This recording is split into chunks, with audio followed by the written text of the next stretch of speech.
Yeah, what's up you guys, this is Gasson, and today I'm going to be doing a top 5 weapons video for you, showing you what types of weapons I like to use on my defense and which are my favorite.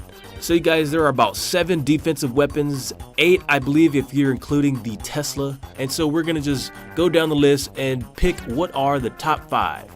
So you guys sit back, relax, let me show you what I got.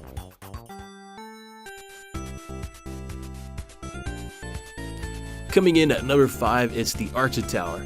Now, although the Archer Tower does not have as many hit points as the cannon, which is probably better at stopping wall breakers, the Archer Tower, what I like the most about it, has such a bigger radius to stop troops from getting your 50%.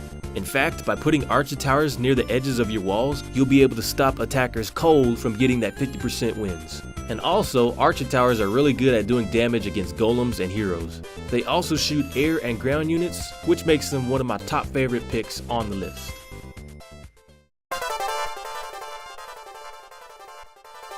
Coming in at number 4, it's the Mortar.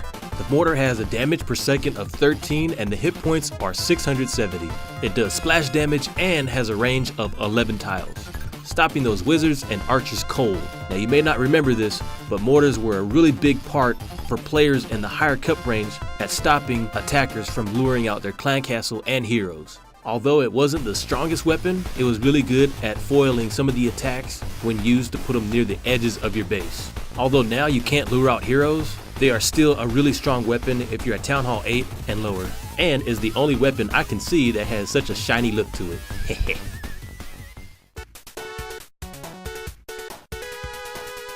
Coming in at number 3 is the Wizard Tower.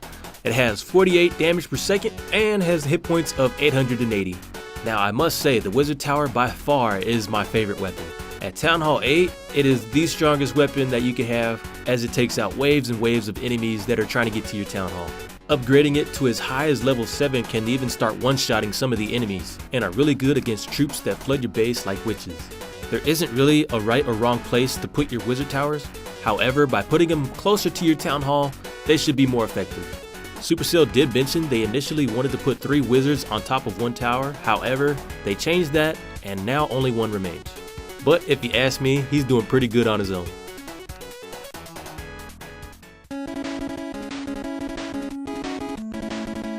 Coming in at number 2, it's the X-Bow. The X-Bow is unlocked at Town Hall 9, and as a max level, it costs 80,000 elixir to fill it up. It does 80 damage per second and has 2800 hit points, making it the hardest weapon to take down on defense. Now the X-Bow is by far one of the most unique weapons and acts something like a turret. In fact, it's so cool, the Archer Queen decided to carry one as well. Although it is weak against troops like golems and dragons, it's pretty good at taking out troops like barbs and archers. It also has a secondary feature so that you can aim it up so it can take out air troops such as minions and balloons. So if you ever decide to push, make sure you have some of these to help you out.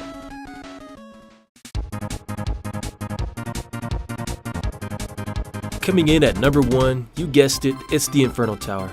Now the Infernal Tower are actually unlocked at Town Hall 10, and when they were first released, they were the game changer.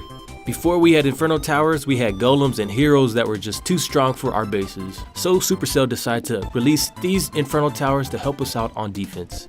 Now when they were first released, their range was a lot wider than they are now. However, because of balancing, they have been adjusted so that the range is a little smaller, but they have multi-targets on them.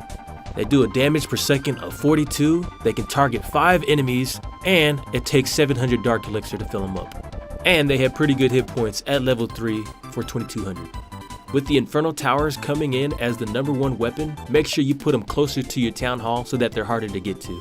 Because of the balance changes, most players are setting them to multi, however I like to choose both, having 1 single and 1 multi. With the amount of resources it takes to power up this thing, you can be sure it'll defend your base really well. So you guys, this is my top 5 weapons list. Let me know what you think, make sure you comment down there what your top 5 are, and I will see you next time. Godson out.